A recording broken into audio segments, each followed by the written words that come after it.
दर्शकों ब्रेक तो बाद तुहाडा स्वागत है जी। डॉक्टर साहब साडे कोल पहला मैसेज आया है मुख्तियार बसरा जी का टोरंटो तो ये लिखते हैं, डॉक्टर अमरजीत सिंह जी सत श्री अकाल। सत श्री अकाल। आप जी के प्रोग्राम सुनदियां बहुत जानकारी मिलती है। इस तरह लगता है कि जंग लगे दिमाग विच विचारां दी हनेरी आ गई होवे।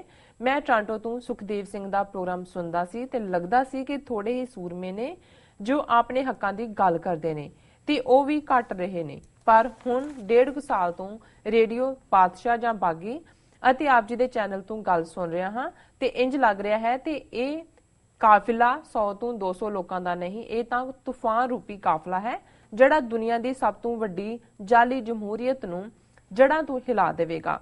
ਇਸ ਦੀਆਂ ਜੜਾਂ ਬਹੁਤ ਖੋਖਲੀਆਂ ਹਨ। ਆਪ ਜੀ ਦੇ ਵਿਚਾਰਾਂ ਨੇ ਸਰੀਰ 'ਚ ਰੂਹ ਫੂਕ ਦਿੱਤੀ ਹੈ। ਬਸ ਤੁਸੀਂ ਆਪਣੇ ਵਿਚਾਰਾਂ ਨੂੰ ਸਾਡੇ ਤੱਕ ਪਹੁੰਚਾਉਣਾ ਜਾਰੀ ਰੱਖਿਓ ਤਾਂ ਜੋ ਹੋਰ ਸੁੱਤੇ ਲੋਕਾਂ ਦੀ ਨੀਂਦ ਖੁੱਲੇ ਤੇ ਉਹਨਾਂ ਨੂੰ ਪਤਾ ਲੱਗੇ ਕਿ ਅੱਜ ਅਸੀਂ ਬਹੁਤ ਖਤਰਨਾਕ ਮੋੜ ਤੇ ਖੜੇ ਹਾਂ, ਜਿੱਥੇ ਸਾਡੇ ਧਰਮ, ਇਤਿਹਾਸ, ਸੱਭਿਆਚਾਰ ਤੇ ਸਾਡੀ ਸਿੱਖ ਹੋਣ ਦਾ ਤੇਲ ਲੱਗੀ ਹੈ। ਵਿਚਾਰ ਹੋਰ ਵੀ ਨੇ ਪਰ ਫਿਰ ਲਿਖਾਂਗਾ। ਗੁਰੂ ਫਤਿਹ ਪ੍ਰਵਾਨ ਕਰਨੀ ਜੀ। ਵਾਹਿਗੁਰੂ ਜੀ ਕਾ ਖਾਲਸਾ, ਵਾਹਿਗੁਰੂ ਜੀ ਕੀ ਫਤਿਹ। ਵੀਰ ਮੁਖਤਿਆਰ ਸਿੰਘ ਬਸਰਾ ਜੀ ਦਾ ਬਹੁਤ ਬਹੁਤ ਸ਼ੁਕਰੀਆ। ਉਹਨਾਂ ਨੇ ਟੋਰਾਂਟੋ ਤੋਂ ਲਿਖਿਆ, ਉਹਨਾਂ ਨੇ ਸ਼ਲਾਘਾਯੋਗ ਸ਼ਬਦ ਕਹੇ ਨੇ ਜੀ। ਜ਼ਾਹਰ ਹੈ ਕਿ ਟੋਰਾਂਟੋ ਦੇ ਵਿੱਚ ਜਿਹੜੇ ਪ੍ਰੋਗਰਾਮ ਦਾ ਉਹਨਾਂ ਨੇ ਹਵਾਲਾ ਦਿੱਤਾ ਹੈ, ਵੀਰ ਸੁਖਦੇਵ ਸਿੰਘ ਗਿੱਲ ਅੱਜ ਦੀ ਆਵਾਜ਼ ਪ੍ਰੋਗਰਾਮ ਕਰਦੇ ਨੇ। ਪਿਛਲੇ ਲਗਭਗ 17 ਸਾਲ ਤੋਂ ਇਹ ਪ੍ਰੋਗਰਾਮ ਉਹਨਾਂ ਦਾ ਚੱਲਦਾ ਹੈ ਔਰ ਜਿਹਦੇ ਵਿੱਚ ਮੈਂ ਵੀ 17 ਸਾਲ ਤੋਂ ਹਰ ਬੁੱਧਵਾਰ ਸ਼ਾਮ ਨੂੰ ਜਿਹੜਾ ਇਸ ਪ੍ਰੋਗਰਾਮ 'ਚ ਸ਼ਮੂਲੀਅਤ ਕਰਦੇ ਜੀ। ਔਰ ਮੈਂ ਸਮਝਦਾ ਹਾਂ ਵੀ ਜਦੋਂ ਅਸੀਂ ਦ੍ਰਿੜਤਾ ਦੀ ਗੱਲ ਦੇਖਦੇ ਹਾਂ ਜਾਂ ਕੰਸਿਸਟੈਂਸੀ, ਕੰਟੀਨਿਊਟੀ, ਲਗਾਤਾਰਤਾ ਔਰ ਪਿੱਛੇ ਨਾ ਹਟਣਾ, ਤੇ ਫਿਰ ਇਹੋ ਜਿਹੇ ਵੀਰ ਹੀ ਇਸ ਦੇ ਰੋਲ ਮਾਡਲ ਨੇ ਕਿ ਜੇ 17 ਸਾਲ ਇੱਕ ਇੰਡੀਵਿਜੂਅਲ ਜਿਹੜੇ ਆਪਣੀ ਕਿਰਤ ਦੇ ਲਈ ਹੋਰ ਕਾਰਜ ਕੰਮ ਕਰਦੇ ਨੇ, ਇੱਕ ਪ੍ਰੋਜੈਕਟ ਉਹਨਾਂ ਨੇ ਲੈ ਲਿਆ, ਉਹਨਾਂ ਨੇ ਦੇਖਿਆ ਕਿ ਭਾਈ ਰੇਡੀਓ ਪ੍ਰੋਗਰਾਮ ਹੈ ਜਿਹਦੇ ਰਾਹੀਂ ਉਹ ਸਰਵ ਕਰ ਸਕਦੇ ਨੇ, ਸੁਨੇਹਾ ਲੋਕਾਂ ਤੱਕ ਪਹੁੰਚਦਾ ਜੀ। ਔਰ ਇਹ ਸੌਖਾ ਨਹੀਂ ਹੈ, ਪੇਮੈਂਟਸ ਹੁੰਦੀਆਂ ਨੇ ਉਹਦੇ ਲਈ, ਜੇ ਉਹ ਐਡਸ ਵੀ ਲੈਂਦੇ ਨੇ, ਕਲੈਕਟ ਕਰਨਾ, ਜਾਣਾ, ਔਰ ਫਿਰ ਹਰ ਇੱਕ ਪੰਥਕ ਸਮਾਗਮ ਤੇ ਪਹੁੰਚਦੇ ਨੇ। ਸੋ ਮੈਂ ਸਮਝਦਾ ਵੀ ਉਹਨਾਂ ਦਾ ਵੀ ਧੰਨਵਾਦ ਹੈ ਕਿ ਉਹਨਾਂ ਨੇ ਸਾਨੂੰ ਇੱਕ ਪਲੇਟਫਾਰਮ ਦਿੱਤਾ ਹੈ 17 ਸਾਲ ਤੋਂ, ਜਿਹਦੇ ਰਾਹੀਂ ਅਸੀਂ ਆਪਣੀ ਕੌਮੀ ਗੱਲ ਕਰ ਸਕੇ ਜੀ। ਤੇ ਅੱਜ ਇਹ ਗੁਰੂ ਦੀ ਵਡਿਆਈ ਹੈ ਕਿ ਸਾਡੇ ਕੋਲ ਡਿਫਰੈਂਟ ਹੋਰ ਪਲੇਟਫਾਰਮਸ ਵੀ ਨੇ।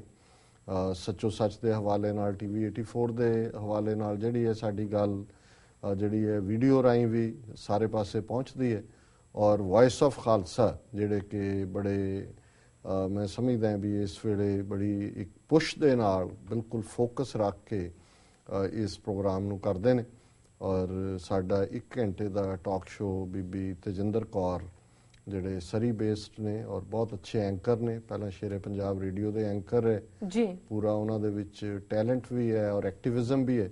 ਉਹਨਾਂ ਦੇ ਨਾਲ ਸਾਡੀ 1 ਘੰਟੇ ਦੀ ਗੱਲਬਾਤ ਹੁੰਦੀ ਹੈ ਔਰ ਇਹਨਾਂ ਨੇ ਵੌਇਸ ਆਫ ਖਾਲਸਾ ਦਾ ਹਵਾਲਾ ਵੀ ਦਿੱਤਾ ਹੈ। ਔਰ ਉਹਨਾਂ ਨੇ ਇਹ ਕਿਹਾ ਮੁਖਤਿਆਰ ਸਿੰਘ ਜੀ ਨੇ ਕਿ ਵੀ ਇਹ ਸ਼ੁਰੂ 'ਚ ਜਦੋਂ ਤੁਸੀਂ ਸਿਰਫ ਇੱਕ ਦਾਇਰੇ ਨਾਲ ਜੁੜੇ ਹੁੰਦੇ ਹੋ ਫਿਰ ਲੱਗਦਾ ਹੈ ਵੀ ਸ਼ਾਇਦ 100-200 ਬੰਦਾ ਹੋਏ, ਪਰ ਉਹਨਾਂ ਨੂੰ ਵੀ ਇਹ ਮਹਿਸੂਸ ਹੁੰਦਾ ਹੈ ਕਿ ਨਹੀਂ, ਇਹ ਇੱਕ ਤੂਫਾਨ ਬਣ ਗਿਆ। ਔਰ ਜਦੋਂ ਇਸ ਕਿਸਮ ਦੀ ਅਵੇਅਰਨੈਸ ਹੋਏ ਔਰ ਇਸ ਕਿਸਮ ਦੀ ਅਵੇਅਰਨੈਸ ਵਾਲੀ ਹਨੇਰੀ ਨੂੰ ਜਿਹੜਾ ਹੈ ਉਹ ਕੋਈ ਰਜੀਮ ਰੋਕ ਨਹੀਂ ਸਕਦਾ। ਔਰ ਜਿਹੜੀਆਂ ਕੂੜ ਦੇ ਉੱਤੇ ਆਧਾਰਿਤ ਰਜੀਮਸ ਹੁੰਦੀਆਂ ਨੇ, ਜਿਨ੍ਹਾਂ ਦੀ ਜੜ ਜਿਹੜੀ ਹੈ ਉਹ ਝੂਠ ਦੇ ਉੱਤੇ ਹੁੰਦੀ ਹੈ, ਉਹ ਫਿਰ ਬਹੁਤੀ ਦੇਰ ਉਹਨੂੰ ਸਟੈਂਡ ਨਹੀਂ ਕਰ ਸਕਦੀਆਂ ਉਸ ਅਵੇਅਰਨੈਸ ਦੇ ਤੂਫਾਨ ਨੂੰ। ਔਰ ਉਹਨਾਂ ਨੇ ਇਹ ਸਾਨੂੰ ਕਿਹਾ ਕਿ ਭਾਈ ਇਹ ਜਾਰੀ ਰੱਖੀਏ ਤਾਂ ਕਿ ਜਿਹੜੀ ਸੁੱਤੇ ਪਏ ਨੇ ਉਹਨਾਂ ਦੀ ਵੀ ਨੀਂਦ ਖੁੱਲੇ। ਦੇਖੋ ਇੱਥੇ ਆ ਕੇ ਔਰ ਉਹਨਾਂ ਨੇ ਬਿਲਕੁਲ ਠੀਕ ਕਿਹਾ ਵੀ ਅਸੀਂ ਇਤਿਹਾਸ ਦੇ ਇੱਕ ਬੜੇ ਖਤਰਨਾਕ ਮੋੜ ਤੇ ਹਾਂ। ਮੈਂ ਤਾਂ ਅਕਸਰ ਕਹਿੰਦਾ ਵੀ ਮੁਗਲਾਂ ਨਾਲ ਅਸੀਂ ਲੜੇ ਜਾਂ ਅਫਗਾਨਾਂ ਨਾਲ ਜੂਝੇ, ਉਹ ਜ਼ਾਲਮ ਸਨ ਜੀ, ਚਲਾਕ ਨਹੀਂ ਸੀ। ਅੰਗਰੇਜ਼ਾਂ ਦੇ ਨਾਲ ਅਸੀਂ ਲੜੇ, ਉਹਨਾਂ ਨੂੰ ਧੱਕਿਆ, ਉਹ ਕਹਿਣ ਨੂੰ ਬੜੇ ਸਿਵਲਾਈਜ਼ਡ ਸੀ ਪਰ ਬਹੁਤ ਚਲਾਕ ਸੀ। ਉਹਨਾਂ ਨੇ ਪ੍ਰੋਕਸੀ ਵਾਰ ਕਿਵੇਂ ਦੂਜਿਆਂ ਰਾਹੀਂ ਲੜਨਾ, ਕਿਵੇਂ ਕਿ ਵਿੱਚ ਹੀ ਉਹ ਤਾਂ ਸਾਰੇ 30-40 ਹਜ਼ਾਰ ਸੀ ਕਿਸੇ ਵੀ ਗਿਵਨ ਟਾਈਮ ਭਾਰਤ 'ਚ, ਪਰ ਉਹਨਾਂ ਨੇ ਵਿਦਿਨ ਇਹ ਰਾਏ ਬਹਾਦਰ, ਸਰਦਾਰ ਬਹਾਦਰ ਔਰ ਖਾਨ ਬਹਾਦਰ ਖੜੇ ਕੀਤੇ, ਟੂਡੀ ਬੱਚੇ ਖੜੇ ਕੀਤੇ। ਇਹ ਸਾਰੇ ਜਿਹੜੇ ਅੱਜ ਪੰਜਾਬ ਦੇ ਵਿੱਚ ਅਕਾਲੀਆਂ ਦੀ ਲੀਡਰਸ਼ਿਪ ਦੇ ਰੂਪ 'ਚ ਜਿਹੜੇ ਨੇ ਉਹ ਪ੍ਰੋਕਸੀ ਵਾਰ ਇੰਡੀਅਨ ਏਜੰਸੀਆਂ ਦੇ ਕਹਿਣ ਤੇ ਲੜ ਰਹੇ ਨੇ ਆਪਣੇ ਲੋਕਾਂ ਦੇ ਖਿਲਾਫ, ਇਹ ਸਾਰਾ ਕਰੈਕਟਰ ਜਿਹੜਾ ਮਰਸਨਰੀ ਕਰੈਕਟਰ ਹੈ ਇਹ ਅੰਗਰੇਜ਼ਾਂ ਨੇ ਖੜਾ ਕੀਤਾ। ਔਰ ਇਹ ਜਿਹੜੇ ਅੱਜ ਹਾਕਮ ਨੇ ਇਹ ਮੁਗਲਾਂ ਤੋਂ ਜ਼ਿਆਦਾ ਜ਼ਾਲਮ ਨੇ। ਔਰ ਅਸੀਂ ਘੱਲੂਘਾਰਿਆਂ ਦੀ ਗੱਲ ਅਕਸਰ ਕਰਦੇ ਹਾਂ ਕਿ ਉੱਥੇ ਤਾਂ ਸਾਰੇ 100 ਸਾਲ ਦੇ ਵਿੱਚ ਘੱਲੂਘਾਰੇ ਵਾਪਰੇ ਜਾਂ 2 ਲੱਖ ਸਿੱਖ ਸਾਰੇ 100 ਸਾਲ ਚ ਮਾਰੇ ਹੋਣਗੇ, ਇਹਨੇ ਤਾਂ 30 ਸਾਲ ਚ ਮਾਰ ਦਿੱਤੇ ਜੀ। ਔਰ ਇਸ ਸਾਰੇ ਚ ਉਹਨਾਂ ਦਾ ਜਿਹੜਾ ਕਨਕਲੂਜਨ ਸੀ ਕਿ ਭਾਈ ਇਸ ਨੂੰ ਅਸੀਂ ਜਾਰੀ ਰੱਖੀਏ ਔਰ ਤਾਂ ਕਿ ਜਿਹੜੀ ਹੈ ਵਿਚਾਰਾਂ ਦੀ ਰੂਹ ਉਹ ਫੂਕੀ ਜਾਏ ਉਹਨਾਂ ਦੇ ਵਿੱਚ ਵੀ ਜਿਹੜੇ ਗਫਲਤ ਚ ਨੇ।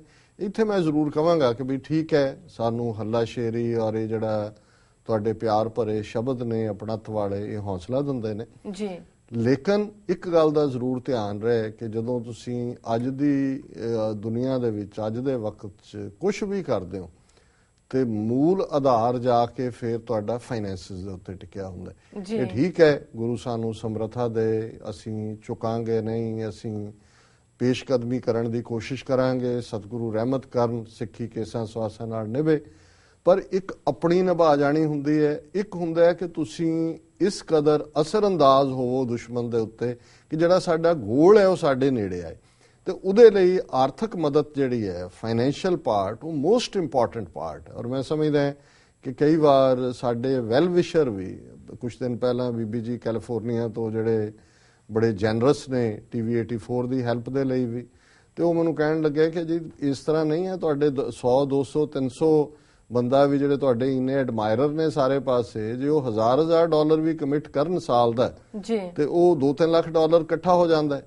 ਮੈਂ ਕਿਹਾ ਜੀ ਜੇ ਮੈਨੂੰ ਕਿਸੇ ਲਈ ਕਹਿਣਾ ਹੋਏ ਕਿ ਜੀ ਮੈਂ ਕਿਸੇ ਦੀ ਮਦਦ ਕਰਾਣੀ ਹੈ, ਭਾਵੇਂ ਉਹ ਔਰ ਪਿਛਲੇ 20-25 ਸਾਲ ਚ ਕਦੇ ਅਰਥਕੁਏਕ ਆਇਆ, ਕਿਤੇ ਜਿਹੜਾ ਉਹ ਫਲੱਡ ਆਇਆ ਜਾਂ ਦੂਜੇ ਆਏ, ਅਸੀਂ 40-40 50-50 ਹਜ਼ਾਰ ਡਾਲਰ ਮੈਂ 20-22 ਘੰਟੇ ਫੋਨ ਕਾਲਾਂ ਦੇ ਉੱਤੇ ਇਕੱਠੇ ਕਰਵਾ ਦਿੱਤੇ। ਪਰ ਮੈਂ ਕਿਹਾ ਵੀ ਇਹ ਹਰ ਇੱਕ ਦੇ ਹਿੱਸੇ ਨਹੀਂ ਆਉਂਦਾ, ਸ਼ਾਇਦ ਮੈਨੂੰ ਉਹ ਹੈ ਹੀ ਜਾਚ ਵੀ ਨਹੀਂ ਹੈ ਮੰਗਣ ਦੀ। ਔਰ ਮੈਨੂੰ ਕਈ ਵਾਰ ਇਹ ਲੱਗਦਾ ਹੈ ਕਿ ਵੀ ਜੇ ਤੁਸੀਂ ਇੱਕ ਜਿਹੜਾ ਠੂਠਾ ਹੈ ਉਹ ਵੀ ਮੈਸੇਜ ਦੇ ਨਾਲ ਜੋੜ ਦਿੰਦੇ ਹੋ ਤੇ ਮੈਸੇਜ ਤੁਹਾਡਾ ਡਿਲੂਟ ਹੋ ਜਾਂਦਾ ਜੀ। ਸੋ ਮੈਂ ਇਹ ਜ਼ਰੂਰ ਜ਼ੋਰਦਾਰ ਅਪੀਲ ਕਰਾਂਗਾ ਕਿ ਅਸੀਂ TV 84 ਨੂੰ ਐਕਸਪੈਂਡ ਵੀ ਕਰਨਾ ਚਾਹੁੰਦੇ ਹਾਂ।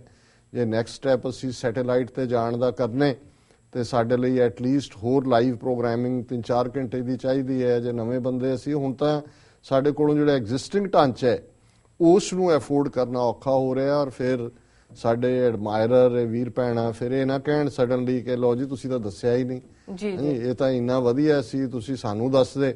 ਉਹ ਫਿਰ ਉਹ ਡੱਲੇ ਵਾਂਗੂ ਹੋਣਾ ਜਿਹੜਾ ਕਹਿੰਦੇ ਮਹਾਰਾਜ ਅਨੰਦਪੁਰ ਨੂੰ ਘੇਰਾ ਪਿਆ, ਦੂਜਾ ਹੋਇਆ, ਤੁਸੀਂ ਦੱਸਦੇ। ਆ ਸਾਡੇ 6-6 ਫੁੱਟੇ ਜਵਾਨ ਜਾ ਕੇ ਇੰਨਾ ਨੁਕਸਾਨ ਥੋੜੀ ਹੋਣ ਦਿੰਦੇ। ਤੇ ਜਦੋਂ ਫਿਰ ਪਰਖ ਹੋਈ ਤੇ ਉਹ ਭਾਈ ਵੀਰ ਸਿੰਘ, ਭਾਈ ਧੀਰ ਸਿੰਘ, ਦੋ ਵਿਚਾਰੇ ਗਰੀਬ ਸਿੱਖ ਹੀ ਨਿਕਲੇ, ਬੰਦੂਕ ਦੀ ਨਾਲ ਦੇ ਸਾਹਮਣੇ ਖਲੋਣ ਨੂੰ ਬਹੁਤੇ ਜਵਾਨ ਜਵੂਨ ਲੱਭੇ ਨਹੀਂ। ਡੱਲੇ ਵਰਗੇ ਜਿਹਨੇ ਕੀਤਾ ਸੀ। ਮੈਨੂੰ ਕਈ ਵਾਰ ਇਹ ਲੱਗਦਾ ਹੁੰਦਾ ਹੈ ਕਿ ਵੀ ਅਸੀਂ ਵਕਤ ਬੀਤ ਜਾਣ ਤੋਂ ਬਾਅਦ ਜ਼ਰੂਰ ਰਿਗਰੈਟ ਕਰਦੇ ਹਾਂ ਕਿ ਜੀ ਜੇ ਕਿਤੇ ਅਸੀਂ ਉੱਥੇ ਹੁੰਦੇ, ਜੇ ਅਸੀਂ ਕਿਤੇ। ਸੋ ਇਹ ਮੈਂ ਬੜੀ ਗੰਭੀਰਤਾ ਦੇ ਨਾਲ, ਮੈਂ ਕੋਈ ਡੈਸਪਰੇਟ ਨਹੀਂ ਹੈ ਜੀ, ਕਿਉਂਕਿ ਅਲਟੀਮੇਟਲੀ ਹੁਕਮ ਦੀ ਖੇਡ ਹੈ। ਜੇ ਸਤਿਗੁਰੂ ਨੇ ਜਿੰਨੀ ਸਮਰੱਥਾ ਦਿੱਤੀ ਹੈ, ਜੋ ਵੀ ਮੈਂ ਕੀਤਾ ਹੈ ਕਦੇ ਵੀ ਗੁਰੂ ਦੇ ਬਲ ਦੇ ਨਾਲ, ਉਸ ਦੇ ਵਿੱਚ ਆਪਣਾ ਹਰ ਸਾਹ ਜਿਹੜਾ ਉਹ ਪਾਇਆ। ਤੇ ਜਿੱਦਣ ਇਹ ਲੱਗਾ ਕਿ ਨਹੀਂ ਭਾਈ ਇਹ ਹੁਣ ਨਹੀਂ ਹੈ, ਤਾਂ ਫਿਰ ਇਹ ਵੀ ਗੁਰੂ ਨੂੰ ਜਿਵੇਂ ਮਨਜ਼ੂਰ ਹੋਏਗਾ। ਸੋ ਇਹਨਾਂ ਦਾ ਸ਼ੁਕਰੀਆ। ਪਰ ਮੈਂ ਇਸ ਨੂੰ ਇਸ ਅਪੀਲ ਦੇ ਤੌਰ ਦੇ ਉੱਤੇ ਵੀ ਲਵਾਂਗਾ ਕਿ ਵੀ ਸਾਡੇ ਬਹੁਤ ਸਾਰੇ ਵੀਰ ਭੈਣਾਂ ਆਸਟ੍ਰੇਲੀਆ ਤੋਂ, ਨਿਊਜ਼ੀਲੈਂਡ, ਗਲੋਬਲੀ, ਯੂਰਪ ਚੋਂ, ਕੈਨੇਡਾ ਚੋਂ, ਇਹ ਵੀ ਵੀਰ ਕੈਨੇਡਾ ਤੋਂ ਲਿਖ ਰਹੇ ਨੇ, ਅਮਰੀਕਾ ਚ ਆਫ ਕੋਰਸ ਸਾਡਾ ਵੱਡਾ ਇੱਕ ਐਡਮਾਇਰਰ ਬਲੌਕ ਹੈ। ਜਦੋਂ ਮੈਂ ਟਰੈਵਲ ਅਰਾਊਂਡ ਕਰਦਾ ਹਾਂ, ਬਹੁਤ ਸਾਰੇ ਆ ਕੇ ਮਿਲਦੇ ਨੇ, ਪ੍ਰੋਗਰਾਮ ਦੀ ਸਿਫਤ ਕਰਦੇ ਨੇ। ਪਰ ਕੱਲਾ ਜਿਹੜਾ ਇਹ ਸਿਫਤ ਦੇ ਨਾਲ ਹੀ ਗੱਲ ਨਹੀਂ ਬਣਨੀ ਹੈ, ਉਹਦੇ 'ਚ ਜਿਹੜਾ ਕੋਈ ਨਾ ਕੋਈ, ਜਦੋਂ ਤੱਕ ਅਸੀਂ ਇਹ ਨਹੀਂ ਮਿੱਥਦੇ ਕਿ ਭਾਈ ਅਸੀਂ ਇਹਦੇ 'ਚ ਲਿਬਰਲੀ ਕੰਟਰੀਬਿਊਟ ਕਰੀਏ, ਜੇ ਇਹਦੇ 'ਚ ਕੋਈ ਲੱਗਦਾ ਹੈ ਕਿ ਵੀ ਅਸੀਂ ਯੂਜ਼ਫੁਲ ਕਰ ਰਹੇ ਹਾਂ, ਤੇ ਜੇ ਲੱਗਦਾ ਕਿ ਨਹੀਂ ਐਵੇਂ ਅਸੀਂ ਵੀ ਆਪਣੀ ਹਉਮੈ ਨੂੰ ਹੀ ਪੱਠੇ ਪਾ ਰਹੇ ਹਾਂ, 1 ਘੰਟਾ ਅਸੀਂ ਐਂਟਰਟੇਨਮੈਂਟ ਕਰਨ ਆਉਂਦੇ ਹਾਂ, ਫਿਰ ਭਾਵੇਂ ਭਾਈ ਜੀ ਸਦਕੇ ਨਾ ਕਰਿਓ। ਤੇ ਜੇ ਕੋਈ ਵੀ ਅਦਰਵਾਈਜ਼ ਹੁੰਦਾ ਤਾਂ ਫਿਰ ਸਾਨੂੰ ਇਸ ਦੇ ਲਈ ਇਹ ਵੀ ਨਾ ਕਿਉਂ ਕਿ ਜੀ ਤੁਸੀਂ ਪਹਿਲਾਂ ਦੱਸਿਆ ਨਹੀਂ ਸਾਨੂੰ। ਜੀ ਡਾਕਟਰ ਸਾਹਿਬ ਬਿਲਕੁਲ। ਹੁਣ ਅਸੀਂ ਲੈਣੇ ਆ ਬ੍ਰੇਕ। ਵੀਅਰਸ ਤੁਸੀਂ ਸਾਨੂੰ ਇਸ ਤਰ੍ਹਾਂ ਬਣੇ ਰਹੋ, ਮਿਲਦੇ ਆ ਆਫਟਰ ਦਿਸ ਸ਼ਾਰਟ ਬ੍ਰੇਕ।